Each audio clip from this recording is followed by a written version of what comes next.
When I was approached by Wiley Blackwell to write the Future of Christian Theology book, which was part of their manifesto series, I thought it would be easy. I mean, they approached me because I had put 12 theses on the future of Christian theology in my epilogue to the third edition of the Modern Theologians book.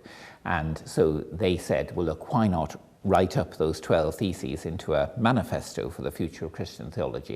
And as I say, I thought it would be very easy, but in fact, of course, I started out trying to put those into a book, and I started to rethink and think further and open up all sorts of new issues. So it actually took me a year of a sabbatical in order to write it. But it was a really fascinating exercise in trying to write that book. Because it was a matter of trying to bring together all the different strands of theology that I've been involved with over the years, and also that educational exercise for me of editing 3 editions of the Modern Theologians, which meant that one had to try to keep up to date year after year about what was going on in the major schools of theology, what was happening in South Asian theology, in African theology, in Latin American theology, theology and science, theology and film, theology and the arts, just name it. And also, theology and gender and so on. And so trying to say what theology might be about in the future was quite a challenge. But I also discovered that I hadn't actually asked myself the question of what are my basic criteria for the elements in a good Christian theology. When I'm selecting things for the Modern Theologians, for example, what are the key elements in theology that one should look for? And I came up with 4 elements. The first was wise and creative retrieval of the past. I mean, above all, obviously the Bible, but also history, traditions, liturgies, the whole and all the theologies of the past. That is absolutely vital, clearly. And of course, different theologians do it differently. They often focus, the areas of the past they focus on, maybe more the Reformation than the Middle Ages, or more modernity than the patristic period. But all of them have to do the Bible. And so that was the first key element, the retrieval of the past. The second was simultaneous engagement with God, church, and world. And the great theologians do that.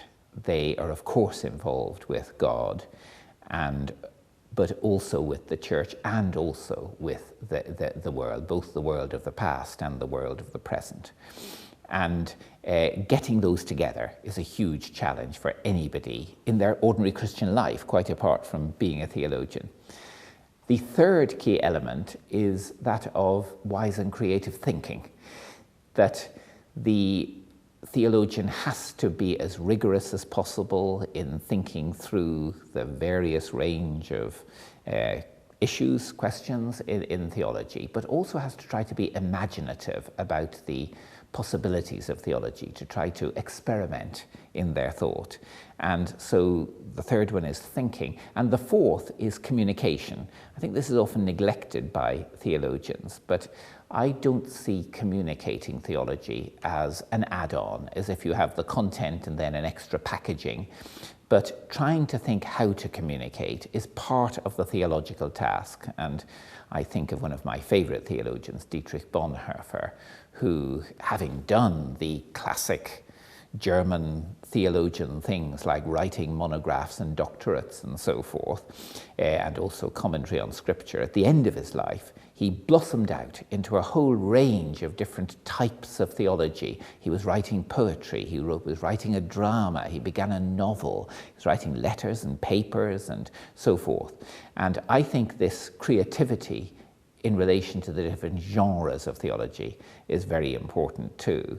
And for me myself, as a theologian, one of my very closest friends has been the Irish poet Micheál O'Siadhail. That's spelt O''Siadhail.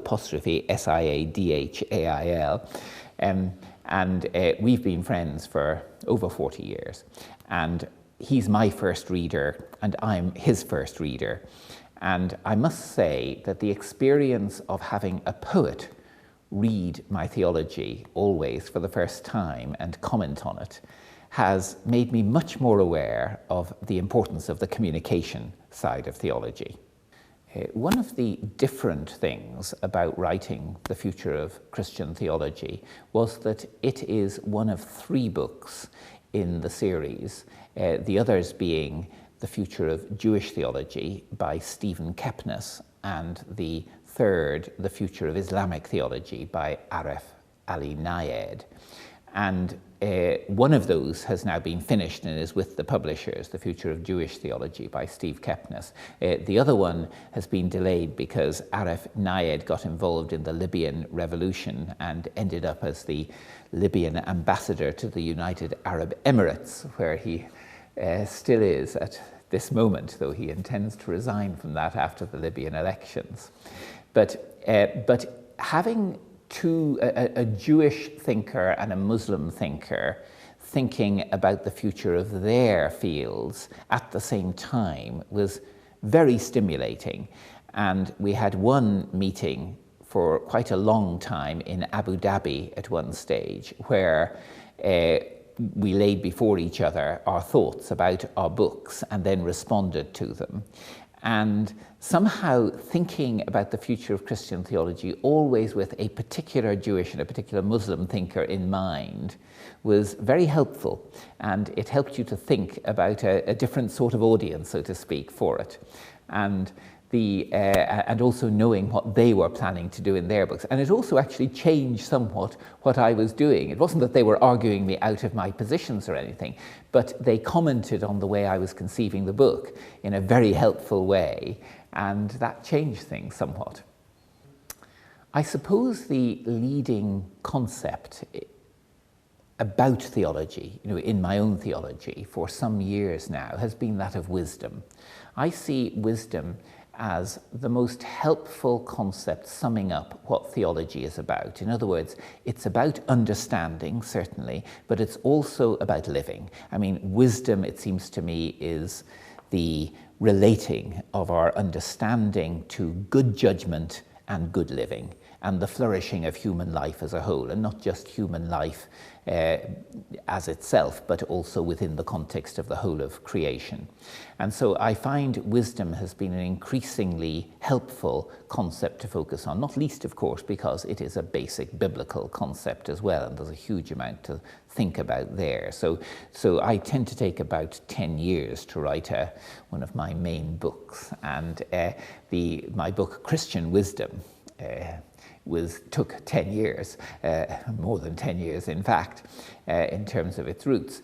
But it was a very helpful time to just think about the whole Christian theology, and of course the Bible too, and the various ways in which Christian theology relates across different disciplines and to different spheres of life through the concept of wisdom. I think of wisdom is an idea that was often seen as outdated somewhat in modernity, but I think it's now coming in again, that it's in more greater fashion, and I think for very good reason, because people realize that that combination of understanding and practice and good living, that all of those need to be what shapes our lives. And so I see wisdom as a leading concept. And while writing the book, Christian Wisdom, I think one of the surprises was the way in which wisdom emerged as, whereas it's sometimes seen as a rather cool category, as a very hot category, rather. In other words, in biblical terms, wisdom cries out passionately to people to seek her, to follow her, to get up early in the morning, to rate her above silver and gold and anything else that you can desire. And so this passion for wisdom seems to me something that is ideally at the heart of Christian theology. And allied to that was the sense that wisdom is about what I called the discernment of cries, that the world is full of cries of suffering, cries of joy, cries of wonder, cries of satisfaction, cries, and Internally, we have the cries that are there in our hearts of various sorts, good and bad, and we are surrounded by other people appealing to us in various ways. And in the midst of all these cries, I see wisdom as the discernment of cries, trying as wisely as possible to see what these cries are about, how far they should be responded to, how do you respond to them, how do you prioritize in relation to all the demands that come to us. And I think theology is very much at the core of that enterprise of seeking, in relation to the cries, how to respond both thoughtfully and also practically.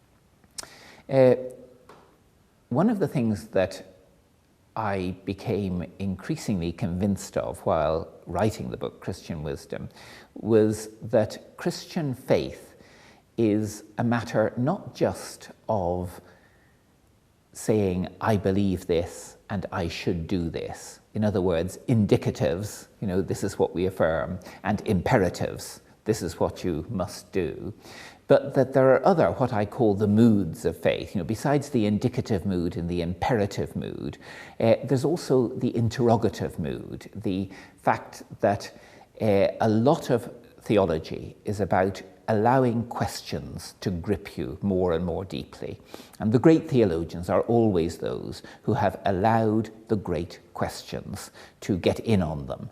And without saying that the answers are going necessarily to be neat and tidy, or that there even are answers to all the questions. And